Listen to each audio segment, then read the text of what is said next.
Right, so welcome everybody to this webinar on managing poorly performing employees. I'm Josie Hastings. A lot of you on here I have already met and I know, but for those who don't know me, I'm an external trainer who's worked with dental practices for about, coming up for 15 years, I would say, and I specialise in HR and employment law issues. And so in this webinar, I'm going to look at poor performance. We've only got an hour, so we'll be looking at capability and behavioural or misconduct issues. And those who know me will be looking at how to deal with that legally and fairly in your practice. Now, what I've tried to do is use examples from the kind of issues that come up when I work with practices to try and make it as relevant as possible to all of you. And for those who are doing this for CPD, it does meet GDC development outcomes A, B and D. I am a trainer for Health Education England. Okay, so let's get going. Now, I mentioned earlier it's important to do it legally. So the legal background to all of this is ACAS. So we all have to follow, as employers in the UK, the ACAS Code of Practice. And in terms of this subject, that outlines how to deal with disciplinary situations involving staff. And it covers capability and behavioural or misconduct issues. The code is statutory, and that just means as a dental practice, you must have procedures in place which comply with the code. Now, of course, I work with a lot of you, and of course you have all of that in place. You are professional people. But the other key thing is you need to be able to show that you followed them. Now, that sounds really logical, but the reality is sometimes when issues like this happen, we don't quite follow our procedures. How do we prove we've done that? And this is going to be a theme for my session tonight, and I cannot emphasize it enough. The only way you can prove that you have complied with that is that you keep notes and written records of all actions taken at every stage, informal and informal, to address performance issues. If you don't have notes, and I've spoken to enough practices about this, and there is an issue and it goes to tribunal, heaven forbid, then without written notes in the eyes of the law, your actions didn't take place. Now that's very unfair, but that's the way it is. So let's move on. Now, the first thing we need to establish when we have an issue with our employee, is it capability or is it misconduct? So let's have a look at the difference between them. Now, capability tends to be an employee, and this is a well-known HR phrase, an employee who is willing but not able. So they lack the skills or ability to do the job. We may have employed them in good faith, we may have trained them, but they cannot do the job. Unlikely that they can't do the whole of the job. In my experience, they usually can't do part of the job. But that would be a classic example of a capability issue. Now, that is quite different to the other one, which is misconduct, who is an employee who knows very well how to do the job, and they are what we would call able but not willing. So they may have a poor attitude, they may be careless in the work they do, or negligent, or just can't be bothered to do the job effectively. Having worked with a lot of practices, sadly, you do have staff like that from time to time. So, moving it on. Now, I'm going to do a little test with you. I know these webinars, it tends to be talking at you. That's not really my style.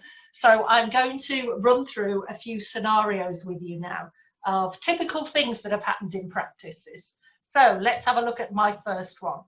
So have a read of that, everybody.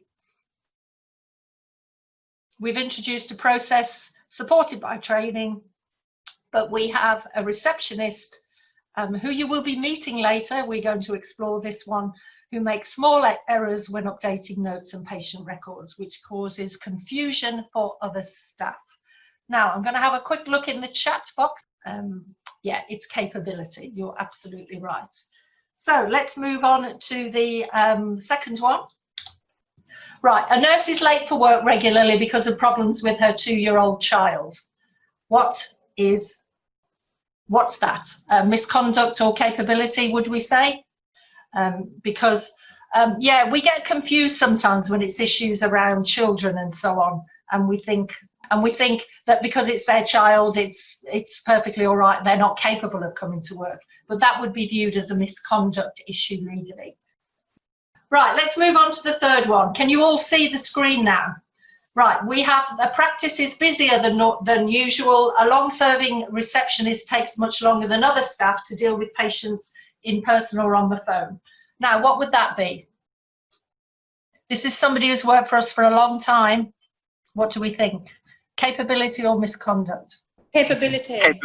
Capability, yeah. She's worked for us for a long time, but maybe she's struggling with the workload. So yeah, you're right, it would be capability. So let's move on to section D. So we've got a nurse not offered a promotion she expected. Now she won't help colleagues, sits at the back of meetings, glaring, disagrees with everything. Right, sound familiar? Conduct or capability? Misconduct. Misconduct. I think loud and clear. Oh, hello there, Emma. Yeah, misconduct. Right, let's move on. Again, quite a common scenario. Patient complains that 2 of your staff were discussing their boyfriend problems at the desk and he was kept waiting. What would that be? Misconduct. Yeah. And then the final one, actually probably the one that people struggle with the most, maybe not tonight. Let's see this one. Right, a dentist has a personal hygiene issue. Staff have complained about it to you. Right, what would you say that is? Capability or misconduct? Misconduct. Actually, would you be surprised by this? It's actually capability. If the person doesn't deal with it, obviously if that persists over a period of time, then it becomes misconduct. But yeah, in the eyes of the law, that's seen as a capability issue, interestingly. Right, now let's move on. So hope you got those right. First thing we need to do with our employee is follow an informal process. So what do I mean by that? Right, we would meet with our employee as soon as possible. As soon as we notice that there is a problem, early intervention, always the best thing. Now, the aim in meeting with our employee is obviously at this stage to offer help and support so their performance can improve. And I'm sure that's what we would all do. However, it is quite important during that meeting that we clarify to the employee what they need to do. This isn't just a nice chat. We need to be clear that there is a capability issue and that needs to be addressed.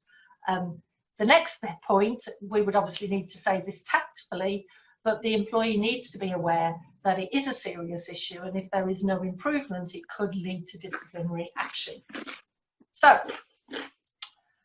now, when we call the employee to the meeting, we need to put that in an email confirming the meeting, explaining what the meeting is about. At the end of the meeting, we need to summarise the outcomes, the actions and timescales agreed. Now, sometimes practices say to me, oh, well, if it's informal, I don't really need to do that. Well, yes, you do, because as I said earlier, if there is no record that you've had that informal discussion, should the case escalate later and end up in the tribunal, I have actually come across people who've lied through their teeth and said, no, nobody ever mentioned it to me, nobody ever spoke to me, and without any written records, you can't defend it. So, as I would always say, you keep notes and records of the discussion. Okay. Now, that's the legal framework, that's how we're supposed to deal with it. And it's all well and good for me to say, oh, yeah, that's what you do. We can all read. So how do you do that? So that's what I want to move on to now. So I'm going to cover this feedback model with you this evening. How do you actually have that conversation with your member of staff? Because let's be honest, folks, that's what it's all about. So the ABC model stands for ask, behaviour, consequences and chance to respond, do and evaluate. Okay, so let's go into it. So the first bit, ask. Now, before you approach any member of staff about any issue, we need to have the facts. We don't go in and say, oh, I need to talk to you about performance or things aren't going right. We need to have the facts. What am I going to address with the person? What evidence do I have that there is an issue? So do your research, get the facts, and be clear about why you're having the conversation. They often say start with the end in mind. So what is the point of this discussion? What do I hope to achieve at the end of it? So scenario A, going back to our little quiz, scenario A was the person who was creating errors on the patient record. So we're going to call her Ruth. So I might say, Ruth, I want to speak to you about the information you've inputted on the new patient record system. I want to make sure you know how to use the process and help you overcome any problems you might have with it. So friendly, supportive, and that's how I would kick off. Then we go into the next stage, behaviour. Now, this is quite important, and this is where it could go wrong. Now, we need to be specific about the behaviour we're addressing. That could be what you heard them saying, what you heard your team member doing, or what level of underperformance you've noticed, which would be the case in this circumstance. Now, very important that we don't label it. And when I say label it, say things like, oh, I need to talk to you about all the errors you're making, or how inaccurate you are in your behaviour. That is a label. We need to describe the behaviour. So what I mean by that is this. Be specific. I noticed there were errors in the personal information on 4 patient records. 2 had incorrect postcodes, 1 had the wrong first name, 1 had the wrong date of birth. Let me show you what I mean. So I would then go on and show her what I was referring to. Clear cut, no area for ambiguity. We know what the issue is. So we move on then to the next section, consequences. Now, sometimes staff can't see why you are having this conversation with them. So we need to be clear about the impact of the behaviour on you, them, other team members or patients. So I might say, in this case, if we have the wrong postcode, patients won't receive appointment reminders, the practice will lose business. Or I might say the wrong name or date of birth could result in us mixing up patients or having incorrect notes for patients. Now, we've done a lot of talking at this point, so now I need to give Ruth a chance to respond. So I ask her to explain why she thinks this is happening. So I might say, what do you think caused you to make these errors, Ruth? And listen to what she's got to say. So we've set the scene, we've talked about the issue, we've looked at the consequences, she has a chance to respond, and now we move into what she's going to do about it. So I need to gain agreement what will happen next and a date of reviewing it. Please remember always to agree a date to review it. So the member of staff knows that you're not just going to speak to them now and forget about it. You're going to come back to it. So the example I use here, she's obviously told me she finds it hard to do the updating of the records while she's working on reception. So I would acknowledge that. I agree it can be hard to concentrate when you're doing the updates at reception. We would then discuss what would be a way of dealing with it, and we come up with an agreement that Jyoti will cover your reception duties from 4 to 5:30 for the next 2 days so you can concentrate on the records. I agree a review date. I'll speak to you at the end of the week at 4 p.m. on Friday to see how it went. Now, we may sit there now with a sigh of relief. We've told her what the issue is. She's explained what the problem was. We've agreed action. Very important that we remember the E, evaluate. Now, we need to check that the progress has been made or the actions have taken place, as in this situation. And it is important when we do that, that we give feedback on both successful and unsuccessful outcomes. Now, you may be thinking, well, if she does it, there's no need to say anything, is there? You know, it's the problem is solved, end of story. But if we want our staff to consistently perform well, it is a good idea to give them feedback when they do what we've asked them to do. So I would go back to Ruth and say, well, thank you, Ruth, for addressing that. I've checked the patient records this morning. They're all 100% accurate. Fantastic. Thank you for doing such a good job. But for the purpose of this course tonight, you're not really on this seminar, on this webinar to listen to that. You're on it to look at where that doesn't work out. So let's have a look at an unsuccessful outcome. So I go back to Ruth and I say, Ruth, I found 2 new errors in the patient records this morning. Now, this is not acceptable. We can't have this level of error going forward. I need to go through what else you need to do to help to get this right. So at this point, maybe I pushed her into action before, maybe that wasn't what she needed. So I would ask her, what do you think you need? And respond to that appropriately. Now, clearly, if it works this time, we put whatever else is suggested in place, then fine. but otherwise we would go back down the loop again. What have you agreed to do? Keeping a record of that, evaluating the success of that, and so on until we sort it out. Okay, so that's our first scenario. Right, anybody want to come in with any questions for that? Anybody? Okay. Josie, would you say some people take a longer time interval? Somebody might feel that a week is enough to evaluate, but some people may need longer to get to the point that you're looking, the outcome you're looking for. So yeah, I agree. What you would need to do is something like patient records. If it was something that I've done full training with, she has a responsibility for, I might want to come back quite quickly. But you're quite right. The danger with this is we're talking about abstracts, aren't we? Not individuals. Yeah. A lot would depend on the member of staff. You know what their learning style is like, whether they pick things up quickly. So all of that would be taken into consideration. I would, however, say though, something like patient records is pretty crucial. So I think I'd want to be on the case with that pretty quickly. Okay. So yeah, I'd want her to be doing something about it fairly pronto, I think. Especially if I've got somebody for 2 days running covering the desk just to enable her to do it. Now we're going to move on to a different scenario now, a slightly more complex one, but again a very common one from practices. Now this is the scenario C I referred to in our little test earlier, and I'm going to call her Rita. So we have a situation here where the practice is far busier than it was. We have double the patients. Obviously, you will have needed to hire new staff. They can all cope with the work. But Rita, who has worked for you for a long time, is taking much longer than everybody else to deal with patients in person or on the phone. And she's also not giving sufficient time to deal with more complex treatments, which is creating a backlog.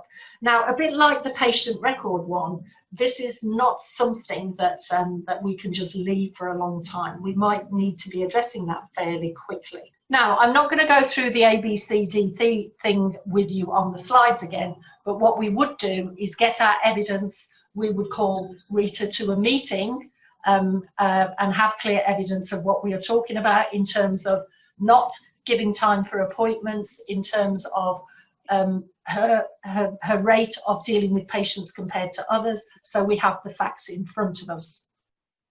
We would talk it through with her as we did in the last scenario, and we would ask her what she thought the problem was.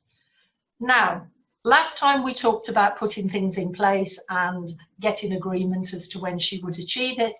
This time it might be different. So in some cases with remedial actions, we may discover that when we talk to her, to Rita, that there is some problem outside of work, that she's got some issue that she's facing, and as a result of that, she can't concentrate. So at that point, we would be maybe going down a counselling route with her, talking it through, seeing what we could do to support her. It could be an occupational health issue. When I put together this scenario, it's actually based on a real case that happened at a practice where somebody was a member of staff, a long-serving member of staff, was suffering problems with her eyes and so on. So it may be an occupational health referral that we might need to do. If we discover that as a result of that referral, she has developed a disability, for example, obviously the disability discrimination legislation says we would have to make adjustments. So all of those might be outcomes in the Rita case. So let's move it on again. Now it could be because we have doubled the number of patients, and this is often the case, practices have said to me, Rita has found it hard to keep up with the pace of change, with all the demands from the CQC and so on, and the fact that we've computerized everything, maybe she's not familiar with it. So she may need some training, probably some development. So be supported by a member of staff who's very competent, and that might be at the root of the issue. So we may have to offer that in that situation. But if we have done that, we've looked at counselling, we've supported her, we've done training and development, we've looked at coaching her, whatever it is we felt we needed, and it is still not working, then we are now in the stage of capability action planning. Now, what we might need to do at this stage is set up some kind of performance improvement plan with her, look at what support she needs, because it is quite important that she carries out the job to the required standards. So that might also be an option when we have exhausted all other possibilities. It could be, and I was talking to a practice a couple of years ago, and this is exactly what did happen. They had a member of staff who was very loyal, very good member of staff, fantastic with patients, but really struggled with the IT parts of the role. And what they did is redeploy her to an alternative role where she did far more work with patients, and that worked out beautifully. They wanted to support her because she'd done such a good job for them for many years. Now, that for other practices may not be realistic. So another option could be, if she really is struggling with the work, we might need to consider ill health retirement if that was the issue. And I know it's something that we don't like to ever have to do with our staff, but it could be we might even have to go down the route of dismissal on grounds of capability. Now, most practices, that would be the last thing that they would want to do. Most people are very supportive of their employees, but these are the options that are available to us if we have any problems with capability. Now, does that raise any questions with anybody before we move on to the next stage, which will be misconduct? Okay, looks like we're fairly happy with that then. Right, now I'm going to move on from capability to the area that potentially, actually, in my experience, is a bit trickier, misconduct. So let's flag up first a list of what would be considered to be misconduct. So the kind of things that fall under the category of that: absenteeism, timekeeping, damage to property, incompetence, negligence, refusal to carry out reasonable instructions, etc., etc. So these are behavioural issues, these are misconduct issues. Now, I'm not going to go into the next bit in great detail, but there is also the concept of gross misconduct in our legal system. And that would be the more serious stuff, things like abuse of authority, criminal acts, somebody coming to work drunk out of their mind or drugged up to the eyeballs, disclosure of confidential information about patients, inappropriate use of email, internet, or using bad language, or threatening or being violent towards each other or patients. Now, in a circumstance like that, we would go straight to a formal meeting. I will be covering how to deliver a formal meeting in a few minutes' time, but we would go straight to that formal meeting. It would result in the person maybe getting a final warning or even being dismissed. It was sufficiently serious. So let's have a look at a real scenario. Now, this is scenario D from my little quiz earlier, and this is Manjit. I'm going to call her Manjit. Again, a real situation from a practice. So Manjit applied to be the practice manager, but did not get the job.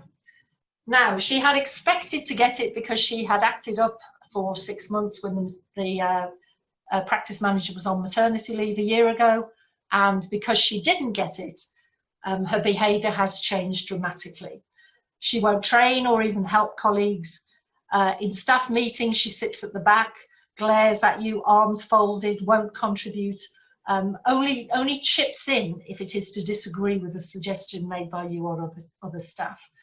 Now, this kind of behaviour would affect quite severely the morale of the team, I would suggest, so it needs to be dealt with. It's also a classic misconduct situation because we know very well that Manjit is very clear how to do the job. She's just choosing not to and choosing to behave in this manner. So we move straight on to looking at the model again. So the first thing we do is we need to be clear about the facts. If I am going to talk to Manjit, what do I mean by her behaviour has changed? What do I mean by her attitude is poor? If you speak to staff like that, you won't get anywhere. So we need to be clear about the facts. What evidence do I have of her not supporting people? What evidence do I have of how she behaves in meetings? So I would need to be clear about that before I started. So I would call Manjit to a meeting, state the behaviours I'm concerned about, and again, I wouldn't label it. As I said, we don't use words like attitude. I would describe the behaviours. So I've given 3 instances of what it might be. So I would say to her, I need to talk to you about your behaviour over the last 2 days or whatever the time period. So 3 options. When Syed asked you to show the new apprentice how to sterilise instruments, you said you were too busy. When Rachel asked you to help her on reception for half an hour, you said, ask someone else, and then went and sat in the break room. In the staff meeting, you stared out the window most of the time. When Anna shared an idea about improving patient care, you rolled your eyes and sniggered, saying, well, that wouldn't work. Very clear what the behaviour is I am referring to. And it might be all of those if Manjit is really as bad as we think, as is suggested in this scenario. So we move on.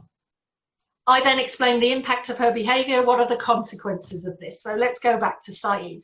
Syed had to show the apprentice what to do, and as a result kept his next patient waiting. Rachel said 2 patients complained about the queue, and 1 patient walked out because they weren't prepared to wait.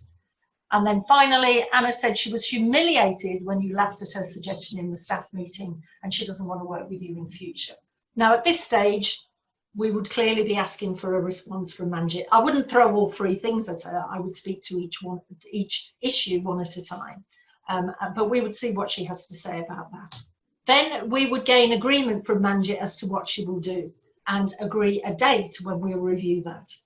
Now, I'm not going to go through all 3 of them because that would take too long. I'm just going to focus in on the last one, the meeting situation with Anna. I talked to her about it.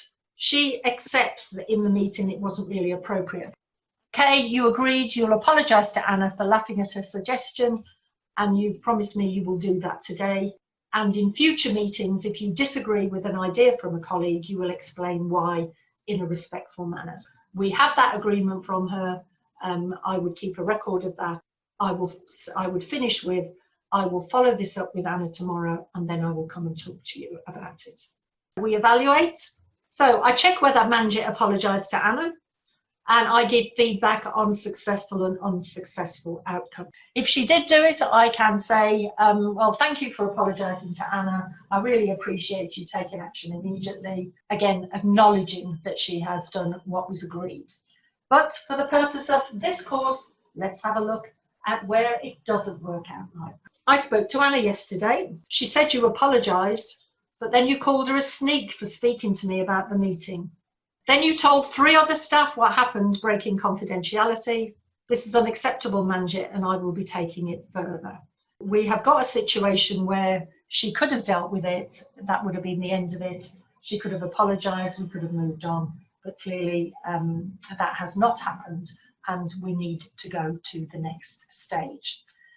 Now, I'm going to, at this point, just ask if anybody's got any questions before we move on to look at how we would deal with these things in a formal manner. Anybody want to come in with anything there? So I'm going to move it on now. Now, let's assume, just for the purpose of the exercise tonight, that we have now had endless problems with Manjit, and it's come to a head now where we are going to have to deal with it formally. If we have to move on to a formal process, the first stage of that would be carrying out an investigation. So we would choose someone to carry out the investigation to establish the facts. Now, in a lot of practices, the ideal person for doing that would be the practice manager.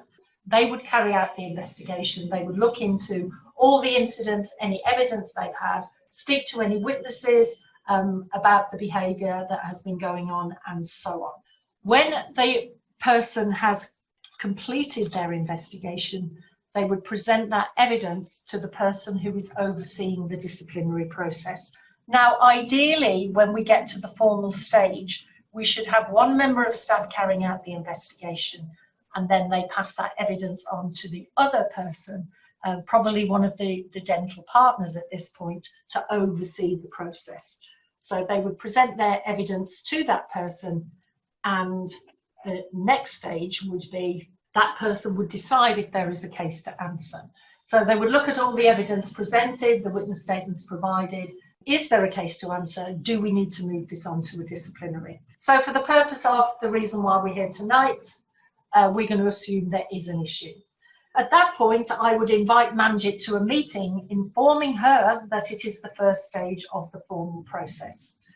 Now, picking up what we said earlier, well, Anita made the point about how much time would we give. We would have to give her full details of the issues to be covered, any evidence we have, any witness statements were provided, and all of that should be included in the invite. In some circumstances, we can anonymise witness statements, but in general terms, we would provide all of that so Manjit has a clear picture as to what she needs to respond to. We would probably give her a week before we would call her to the meeting. The other thing we need to do to make sure we've covered ourselves legally is we would need to tell Manjit she has the right to be accompanied at the meeting by a work colleague or a trade union representative. She may choose not to take that option, but it is important that there is a record that we did give her that option. Remember, if a case goes to a tribunal, what usually happens is you get picked up on your failure to follow the correct procedure. We want to make sure we're dotting the I's and crossing the T's here. We've sent the information, we've called her to the meeting, we've given her the evidence, and now we carry out the meeting. I outline the evidence to Manjit. I go through each piece of evidence that we have so that she is clear what it is that she is going to be asked to respond to. I give her an opportunity to respond to each of the points that I make at each stage. We go through that process, we go backwards and forwards looking at the evidence. If we find there is uncertainty in an area or there is an issue where there is a contradiction, we might have to adjourn the meeting and recommence it at another time. But for the purposes of tonight, let's just assume we went through the evidence, she responded as she saw fit. And at the end of the meeting, we would consider the evidence presented by all parties. So what was the original issue? What were the witness statements? What did Manjit say in response to that? And then make a decision on what action to take. Now, it could be that when we asked Manjit to respond, she gave perfectly good answers to all of the points that we raised, and therefore we may decide that there is no further action to take. But in the case I'm going to talk about here is we do decide we will take disciplinary action. The next stage is, and this is, you need to be very careful with this because, you know, we're all human beings and we're dealing with individuals. We need to act consistently. Now, it may be that Manjit has really been annoying me over the last few weeks. She's been a thorn in my side, and so I'm feeling quite angry towards her. So I might want to come down quite hard on her. You have to reflect and think, hang on a second, is that appropriate? How have I dealt with other people in the same circumstances? So we might have to pull back from that and act more consistently. Alternatively, and I see this in quite a few practices actually, because you're nice people, you might think, oh, well, Manjit's not a bad sort, is she? Okay, she's going through a bad patch. She didn't get that job and she's hurt, but she's a really good person. I'm not going to take any disciplinary action against her. I'm not going to give her a warning. I'll just let her off this time. It'll be fine. Be careful with that, because if you have behaved inconsistently and you have a problem with other staff further down the road, that can come back and haunt you. So we need to look very clearly that the action that we take is appropriate for the situation that we're in. The next stage would be to inform Manjit of the decision that has been taken, and it would be absolutely vital at that stage is that we advise her that if she is not happy with the outcome, once it's a formal decision, that she has the right to appeal that. And again, my constant mantra whenever I do a performance course, keep notes and written records of all the actions you took at the informal stage and the formal stage. If there is any comeback later, if the case, heaven forbid, escalates to an employment tribunal, for example, if we end up dismissing Manjit, then we need to show that we went through a proper process. Now, the kind of disciplinary sanctions we can offer where misconduct is established may be applied as follows. Depending on the language you use in your procedure, we may decide that we will give Manjit, maybe she's been a perfectly good member of staff up to this point, that we will give her a verbal warning, or what some practices call a first written. We may decide that it is quite serious and it constitutes a little bit more than that, and maybe there have been multiple instances of behaviours, so I might decide to give her a first written warning or second written warning if you're following the other process. If that doesn't work, and we would keep a record of that for 6 months on file, then we might go to the next stage where we would be giving managers a final written warning and making it very clear to her that if there wasn't a change in her behaviour, that it could lead to her dismissal. But then the final stage would be dismissal. Once the outcome has been communicated, they must be told they have the right to appeal. The appeal should be acknowledged and an appeal hearing should be set up. This is where it can get tricky for practices. The person hearing the appeal should be someone, ideally, it is said, more senior, but more importantly, somebody who wasn't involved in the investigation or the disciplinary process. Now, the reason why I say that, and I know that can be hard in a small practice, sometimes when you have got a serious situation like a behavioural issue, what I have seen happen is that the practice manager, all the dentists, all the partners and the owner all weighed in right at the outset, give opinions what should happen and so on. Now, I would strongly encourage you to avoid doing that. There needs to be evidence shown, but going back to what I said before, you need to show that you followed a fair process. One person should deal with the investigation, that should be dealt with one level. If it is a very small practice, there needs to be another manager or a partner or the owner who is outside of that who can hear the appeal. Otherwise, the member of staff could argue that when it went to appeal, everybody knew all the ins and outs of it. Therefore, the appeal wasn't independent and can use that. And I have seen people use that when they've taken their claim to an employment tribunal. That is something to be careful of when you are dealing with these issues. So that would be really the final point, I would say, that you need to think through before you ever get involved in any of these. So at that point, I have covered the main material of what I wanted to cover with you tonight. I've got the option to cover the, the member of staff who had the body odour problem. I have got the option to cover that with you a little bit later if you want. But has anybody got any questions at that point? I have a question. Yeah. If there are no more senior staff in the practice, for example, if the practice owner running the whole process and above him there is no more senior, what do we do then?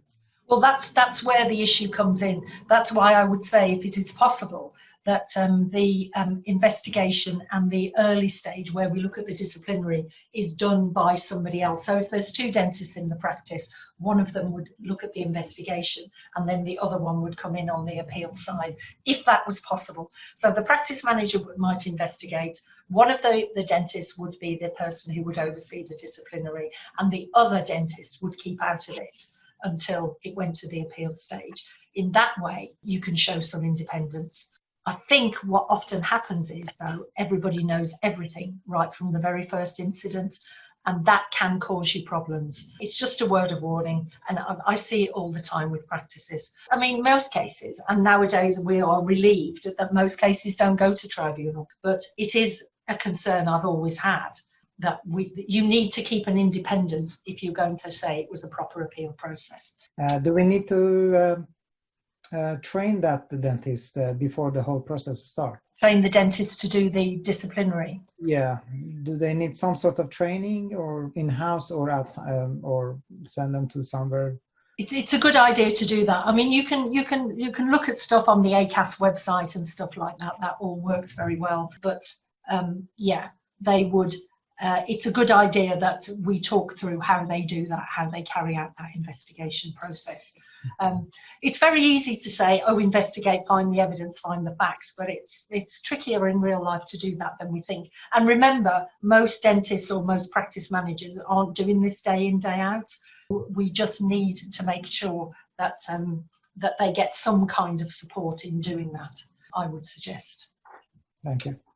And that takes me on to one of the reasons we ran this webinar tonight. What I have done with Bugtali and Gurjit, who are part of Employee Guru 258, is we've put together some challenging conversation video-based online courses with actors that talk you through how to have these conversations with staff. What we want to do at the end of this is anybody who buys the course can have access into our private Facebook group. Some of you are in that already. And then I'll answer any questions that you have around managing employees, give you any advice that you need. Now, the courses we're offering are at £30 each, or 4 for 100, and you can copy that link at the bottom there. So if you would be interested in joining the Facebook group and getting hold of any of those courses, that will help you to do that. Okay. Any questions from anybody? Can I ask, you know, when you do the investigation, how Yeah. do you actually go ahead with that? How do you kind of interview dentists, nurses? How do you, because it might be, you know, they might have opinions about the person. You make a very good point though. One of the hardest things is to stop people giving their opinion of what they think may happen. And this is why I go back to, you know, when we talked about the ABCDE model, is you need people to be specific. Whenever I do investigations, I just need to know specifically what you saw, what you heard, and what your recollection of the events is, and nothing more than that. And that's the message really to get across to people, I would say, when you're carrying out these investigations. Right, anybody got anything else there? Would it be helpful to do the body odour one? Yeah? Yeah. Yeah, okay. Let's do the body odour one. This is the area that people really hate. If we go back to our final scenario in our little quiz earlier that was about a dentist with body odour, the first thing to do is you would find a quiet place to initiate the discussion. We're not going to do that in the middle of reception or in front of other people. Second thing we would do is when we approach the person, we need to be using neutral, impersonal language, refers to professionalism, the impact on the practice of the staff or patients. This is probably one of the only times where I would say to somebody is you would apologise. Say, I do apologise that I've got to have this conversation with you, but I need to talk to you about a sensitive situation that's having an impact on our patients and other members of staff. So I would use that kind of language to set the scene. Be direct and straightforward. I mean, the amount of times I've seen people muck this up. Oh, well, I need to talk to you. Do you think there might be an issue with the shirt you're wearing? Do you think you might be allergic to the material in the tunic you're wearing? You know, we pussyfoot around it. Or they'll say things like, oh, have you changed your soap recently? And things like that. And the person sits there thinking, what the hell are you on about? Think about it. If it was you, wouldn't you rather somebody just told you? So it's important to be direct and straightforward. Now, keep your voice calm. No need to get emotional about it. Maintain contact while we're talking to the person. And then we come out with it. So I would say something like, I have noticed the smell of onions off the person, or I have the smell of sweat off a person. And I'm concerned that this is affecting your ability to interact with other staff and patients. Straight to the point, said in a calm manner. Then I would also say, and the reason I'm having this conversation with you is because I'm sure you would want to know. I'm reiterating the point that I'm just being helpful here. And let's be honest, if it was any of us listening to this, wouldn't we want somebody to tell us that that was an issue? And then the final thing I would do is ask them what they can do to rectify the situation. If it isn't addressed, then you would have to go down the disciplinary route. Oh yes, and then I would follow up and give feedback. And then the final thing is, remember, go to the link on our courses if you are interested. And apart from that, I would just like to say thank you for attending our webinar. I know it's quite hard in these circumstances to speak up and come in. If you want to ask me any questions about anything at the end, or you want to contact me, I can get back to you tomorrow. I've got a couple of good questions coming in here. I'm just going to cover quickly.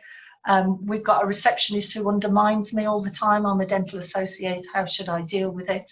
Yeah, what I would say very quickly is start keeping a record. You see, again, we're using labelling language, undermines. What do you mean by undermine? So keep a record of everything she says or does, or he says or does, and be specific.